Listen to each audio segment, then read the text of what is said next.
नमस्कार, मैं अमितेश अग्निहोत्री।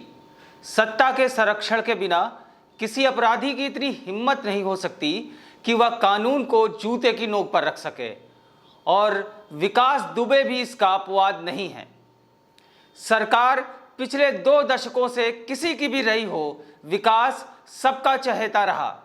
यही वजह रही कि मुकदमों की संख्या 60 तक पहुंचने के बाद भी विकास दुबे की दबंगई पर कोई भी फर्क नहीं पड़ा।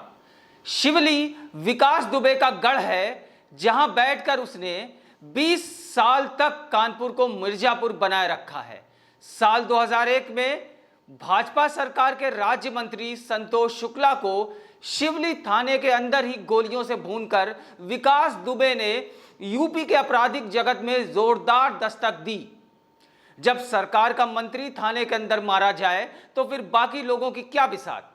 यह दुस्साहसिक घटना विकास दुबे के आपराधिक करियर में मील का पत्थर साबित हुई, और वह केवल यूपी ही नहीं बल्कि देश की सबसे बड़ी खबर बन गया।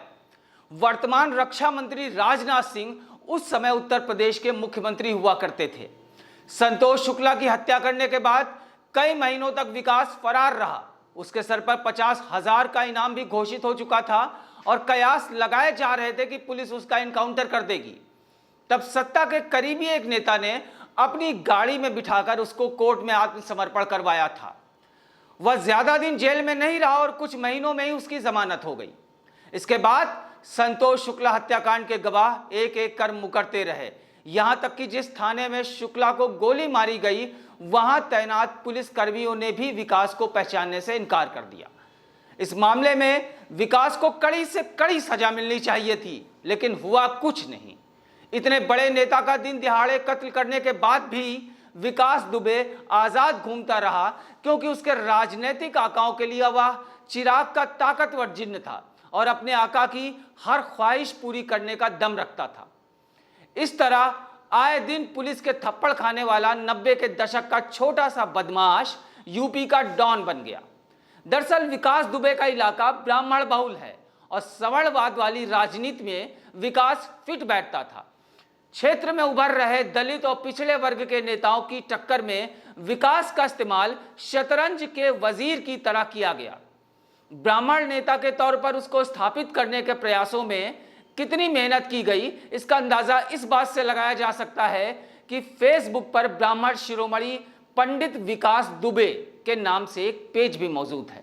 वैसे अलग बात है कि ब्राह्मण राजनीति के बाहुबली बन चुके विकास दुबे ने मतभेद होने पर अपने जाति वालों को भी नहीं बख्शा और अपने चचेरे भाई अनुराग पर भी जानलेवा हमला करवाया। बसपा सरकार में विकास दुबे ने जेल के अंदर रहते हुए ही कई वारदातों को अंजाम दिया।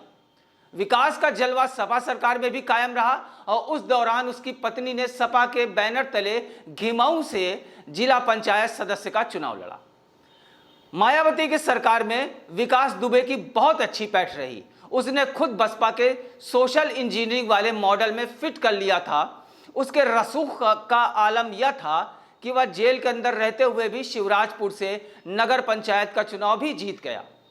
इलाके के तमाम सड़कों के किनारे लगे माननीय विकास दुबे के नाम वाले पत्थर यह बताने के लिए काफी हैं कि सूबे की राजनीति का अपराधियों से रिश्ता कितना मधुर रहा है। विकास एक बार जिला पंचायत का सदस्य भी रह चुका है। ट्विटर पर वायरल हो रही तस्वीरों को देखें तो पता चलता है कि विकास दुबे को चाहने वाले भारतीय जनता पार्टी में भी मौजूद हैं।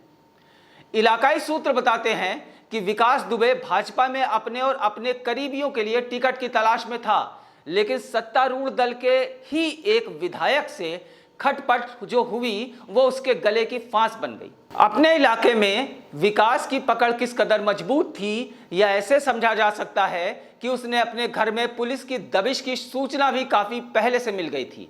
उसे आशंका थी कि पुलिस उसका इनकाउंटर न कर दे, इसलिए उसने आसपास के इलाकों से भी बदमाश बुला लिए जो स्वचालित हथियारों से लैस थे। यह सत्ता का संरक्षण ही था जिसने विकास दुबे को एक सड़क छाप बदमाश से माफिया डॉन तक पहुंचा दिया। देखना यह है कि राज्य मंत्री की हत्या करने के बाद भी आजाद घूमने वाला विकास दुबे 8 जवानों को शहीद करने के बाद बच पाएगा कि नहीं। अगर आप हमें YouTube पर देख रहे हैं तो सब्सक्राइब करें हमारा चैनल कबीर न्यूज़ और बेल आइकन टैप करें ताकि आपको नोटिफिकेशन मिलता रहे हमारे हर वीडियो के अपडेट का। और अगर आप हमें Facebook पर देख रहे हैं तो लाइक करें हमारा Facebook पेज कबीर न्यूज़।